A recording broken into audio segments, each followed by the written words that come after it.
El puerto de Veracruz brillaba bajo los últimos rayos del atardecer, con una brisa tibia cargada de sal y aroma de bugambilia.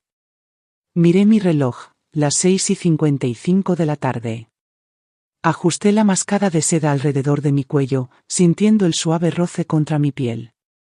En la azotea del club marítimo, las luces doradas colgaban como encaje de boda, adornando las barandillas de hierro. Desde la calle se escuchaba el murmullo de la música, el tintineo de copas y risas educadas que el viento traía hasta mí. Subí las escaleras de piedra con cuidado, evitando tropezar con los adoquines. En mi brazo llevaba una caja de regalo envuelta en azul oscuro con un listón plateado. Dentro, 2 copas de champán vintage grabadas con iniciales y una carta que me había tomado 3 noches escribir. Por 15 años de amor, había escrito, y por todos los que vendrán. En lo alto de las escaleras, 2 hombres de traje negro custodiaban la entrada. Uno sostenía una lista. «Buenas noches, señora». Me saludó. «Celeste Ramírez», respondí. «Vengo a la fiesta de aniversario de los Morales». Asintió y recorrió la lista con el dedo. Luego volvió a subir y se detuvo. «Disculpe, ¿cuál dijo que era el apellido, Ramírez?», repetí ahora en voz más baja. «Soy la mamá de Lucía». Frunció el ceño, revisó de nuevo y cruzó una mirada con el otro guardia. «Lo siento, señora. No está en la lista». Parpadeé. «Debe haber un error. Yo reservé el lugar. Pagué el anticipo hace 6 meses. Celeste Ramírez, la madre de la festejada, bueno, de la esposa debería decir». Intenté reír, pero sonó frágil, como vidrio a punto de romperse. La puerta se abrió detrás de él y el sonido de risas y un piano clásico se escapó.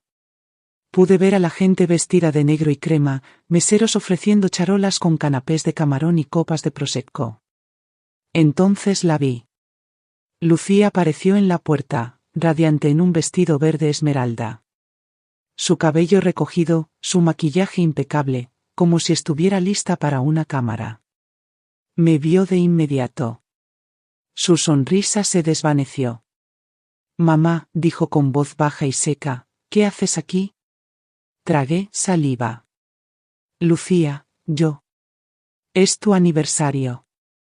Quise estar aquí. Traje algo. No debías venir». Me interrumpió. «No estás en la lista». «No estoy en la lista», repitió con la voz quebrándose. «Cariño, yo pagué esto, el lugar, el banquete, todo». Su mirada se deslizó hacia la caja de regalo y luego se apartó. Fue un gesto. «No pensábamos que vendrías». A sus espaldas vi a Carlos, su esposo, junto a la barra con un vaso en la mano. Desvió la mirada cuando nuestros ojos se cruzaron. «No hagas una escena, por favor», dijo Lucía señalando a los guardias. «Puedes irte, es nuestra noche». El primer guardia carraspeó incómodo. «Señora, voy a tener que pedirle que se retire». Asentí. Mis piernas se movieron antes de que mi mente lo procesara. Di media vuelta, mis tacones resonando demasiado fuerte en la piedra. Mis manos apretaron la caja con más fuerza. Al llegar al final de las escaleras, escuché su voz una última vez. «Saquen a esta mujer de aquí». No me volví. Seguí caminando más allá de la reja de hierro, más allá de los invitados que llegaban detrás de mí, más allá de los ballet que desviaban la mirada demasiado rápido. La caja temblaba en mis manos. Ni siquiera me había mirado a los ojos. El camino a casa pasó borroso entre las luces del tablero y el silencio de las calles empedradas de Veracruz. No lloré todavía. Giraba la caja de regalo en mi regazo como si aún pudiera significar algo. Ni siquiera había tenido la chance de dársela. Mi nombre no estaba en la lista. Yo no estaba en la lista. El estacionamiento bajo mi departamento estaba medio vacío. Me estacioné en mi lugar de siempre. Apagué el motor y dejé que el silencio cayera como polvo. La radio seguía encendida con un zumbido suave. No podía moverme. Mis manos aún rodeaban la caja. No siempre fue así. Eso era lo que mi mente repetía mientras estaba ahí sentada. No siempre fue así. Lucía tenía 7 años cuando Marcos murió. Un infarto en el pasillo de frutas y verduras del súper. Sin aviso, sin despedida, solo una llamada de un extraño. Apenas pude mantenerme entera para explicárselo, arrodillada junto a su cama con la cartera de Marcos aún tibia en mi mano. Papá no va a volver esta noche, le susurré. Pero estaremos bien, te lo prometo. Y lo estuvimos. O me aseguré de que lo estuviéramos. Tomé el turno vespertino en la tienda de regalos del hospital y limpié casas de playa los fines de semana. Recortaba cupones, saltaba comidas y vendí mi anillo de compromiso para pagar la colegiatura de Lucía en la escuela primaria del puerto. Ella amaba el ballet, así que encontré la manera. Recuerdo haber planchado sus mallas de recital en el baño a la 1 de la mañana, con la espalda dolorida y los nudillos en carne viva por el cloro y el jabón. Nunca tuvo que pedirlo. Y yo di antes de que se le ocurriera. Cuando cumplió 16, le di las llaves de mi viejo Suru y empecé a ir caminando al trabajo. Cuando llegaron las solicitudes para la universidad, saqué un préstamo sin dudar. Escogió una universidad privada en el extranjero que costaba más de lo que ganaba en un año. Sonreí de todos modos. Te lo mereces, le dije. Años después, cuando Carlos le propuso matrimonio, firmé como aval para que compraran la casa estilo colonial que ella siempre quiso. Cuando su startup tecnológica fracasó, mala suerte y mal momento, explicó, usé mis ahorros para el retiro para cubrir sus deudas. Solo hasta que las cosas se estabilicen, dijo Lucía con voz suave por teléfono. Está muy estresado, mamá. Necesita enfocarse. Se estabilizaron, pero nunca me pagaron. Las fiestas se volvieron más silenciosas con los años. Menos invitaciones, más fotos por mensaje. Pensamos que estabas ocupada, decía Lucía. O fue algo pequeño, no más. Una vez envié una colcha hecha a mano para el 8º cumpleaños de Sofía, mi nieta. Nunca la vi en las fotos. Empecé a coleccionar los silencios como si fueran recibos. Notaba cómo mis llamadas eran contestadas cada vez más tarde. Las pausas cuidadosas cuando mencionaba visitarlos, las miradas incómodas cuando sacaba el pasado. Aún así, seguí dando. En cumpleaños enviaba flores. En su aniversario pagué la cuenta del restaurante que les gustaba en el centro. Cuando necesitaron niñera por una semana, pedí permiso sin sueldo, sin pensarlo. Me decía que eso era amor, que el amor da, que el amor aguanta. Pero ahora, en la oscuridad, sentada bajo la luz de un farol, entendí algo que no había querido admitir. El amor da, sí, pero lo que yo ofrecía no era recibido, era usado. Subí la caja de regalo en silencio, la puse en la mesa de la cocina y me quedé mirándola mucho tiempo. Mi departamento estaba limpio, tranquilo, lleno de cosas por las que nadie nunca preguntó por qué estaban ahí.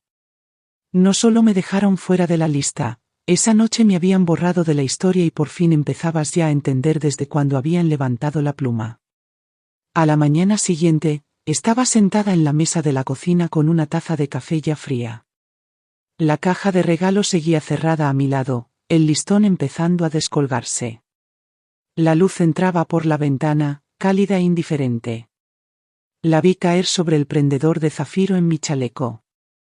Una piedra azul pequeña rodeada de diamantitos. Era de mi madre. Lo usaba todos los domingos. Después de que ella murió, lo empecé a usar en días tranquilos como este. Creo que Lucía nunca lo ha mencionado, ni una vez. Antes pensaba que solo no lo notaba. La Navidad pasada volvió a mí de repente como un golpe de calor. Había horneado un paí de nuez, envuelto regalos para Sofía y esperado junto al teléfono con un suéter rojo que no usaba desde hacía años. La llamada nunca llegó.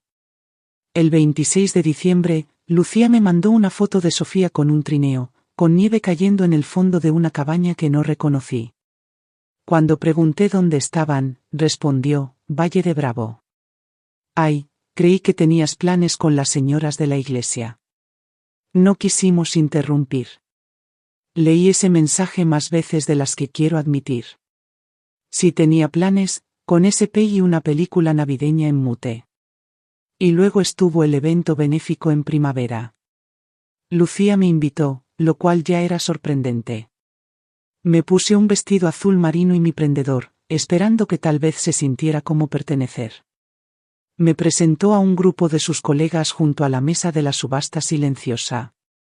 Esta es mi mamá, dijo con una sonrisa tensa. Es muy independiente. La palabra quedó flotando, pegajosa y fuera de lugar.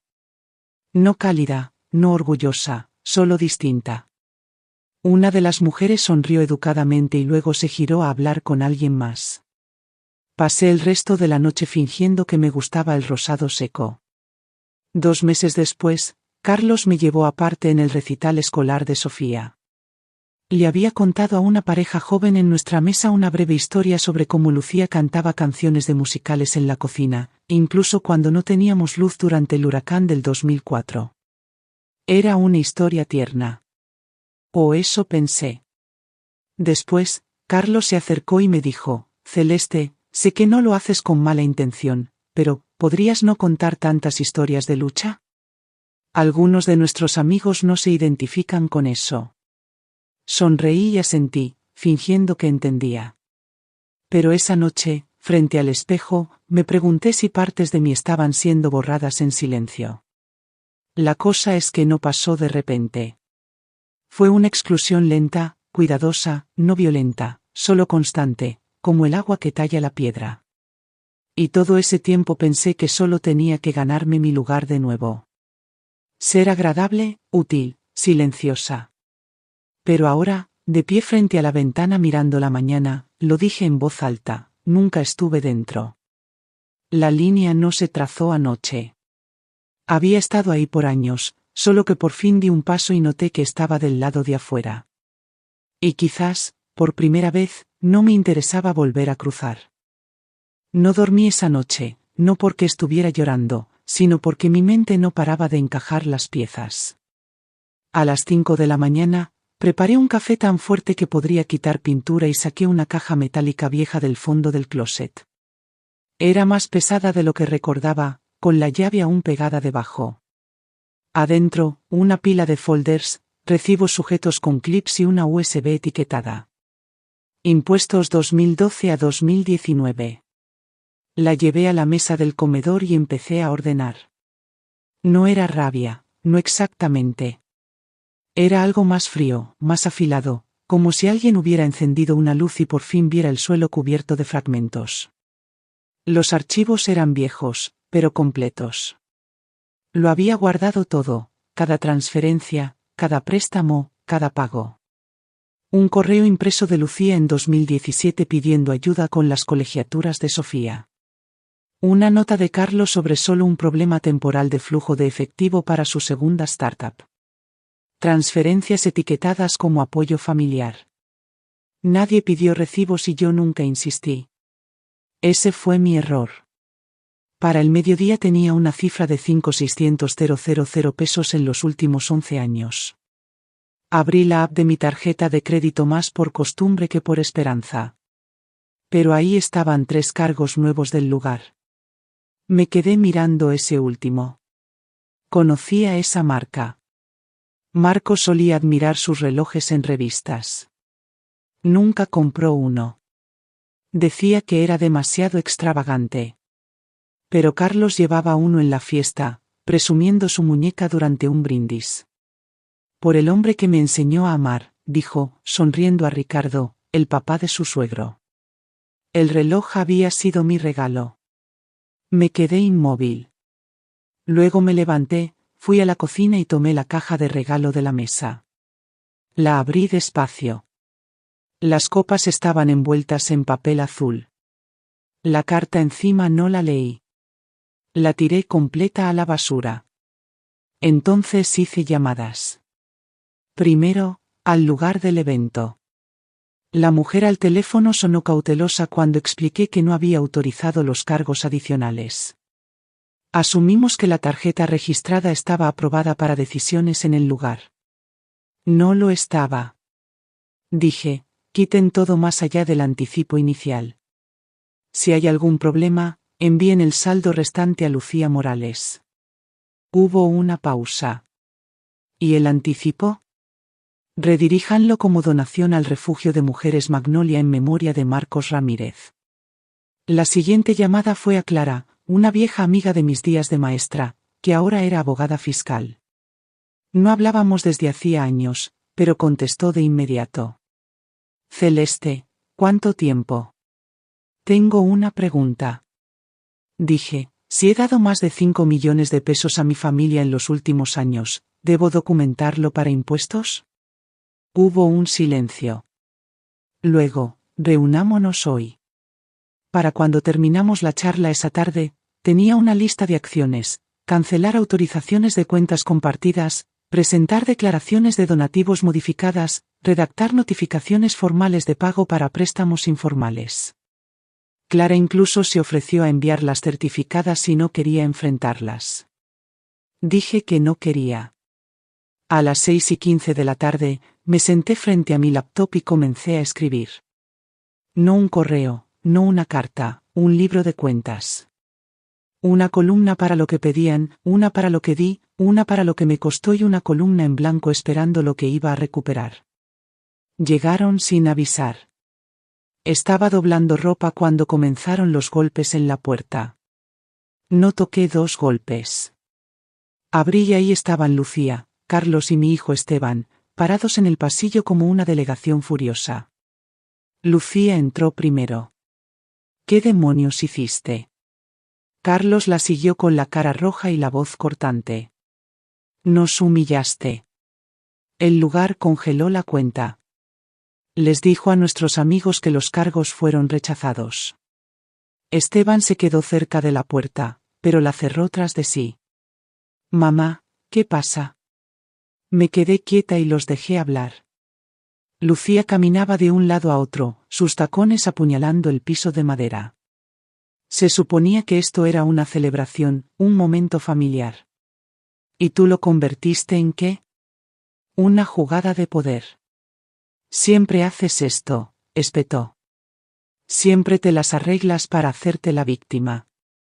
Siempre has sido difícil. Carlos cruzó los brazos. Por esto nadie te quiere cerca.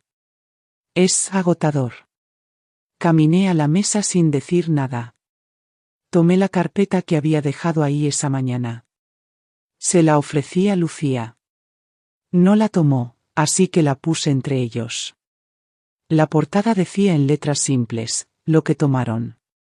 Adentro estaban las páginas de transferencias detalladas, fechas, explicaciones, cada clase de ballet, cada préstamo, el primer pago de la hipoteca, la cena de ensayo de la boda, el fracaso del food truck, la colegiatura de Sofía, la inyección de capital de emergencia de Carlos, las navidades que se saltaron, pero aceptaron transferencias de todos modos. No hice esto para humillarlos, dije. Mi voz era calma, demasiado calma. Lo hice porque pidieron más y finalmente necesitaba saber cuánto ya había dado. Esteban abrió la carpeta. Sus cejas se fruncieron mientras pasaba las páginas una por una. Carlos, resopló. ¿Ahora estás llevando la cuenta? No, dije. Solo lo estoy escribiendo porque claramente ninguno de ustedes recuerda. Lucía dio un paso hacia mí. Actúas como si te debiéramos algo. Así es, respondí tranquila. No el dinero. Me deben reconocimiento, honestidad, pero no estoy esperando que lo hagan. Su mandíbula se tensó. Nunca te pedimos que llevaras la cuenta. Los miré a los tres con las manos firmes y la voz baja. No me sacaron de sus vidas, solo lo admitieron en voz alta. Esteban cerró la carpeta y la puso en la mesa. No me miró ni a ellos. Lucía se giró hacia la puerta tomando su bolso. Esto se acabó. ¿Te arrepentirás de esto, mamá? Algún día, cuando estés sola. Ya he estado sola, dije. Esto no es nuevo. Se fueron sin decir más. La puerta se cerró con un golpe sordo. Me quedé ahí un momento. La carpeta aún en la mesa, la ropa a medio doblar en la otra habitación. Luego caminé a la cocina, me serví un vaso de agua y miré por la ventana mientras el sol caía detrás del horizonte. Mis manos no temblaban, mi voz quebrada y, por primera vez en años, el silencio en mi casa no se sintió como castigo, se sintió como espacio, un espacio que ahora iba a proteger. 6 meses pasaron como un suspiro en un cristal, lento al principio, luego desaparecido.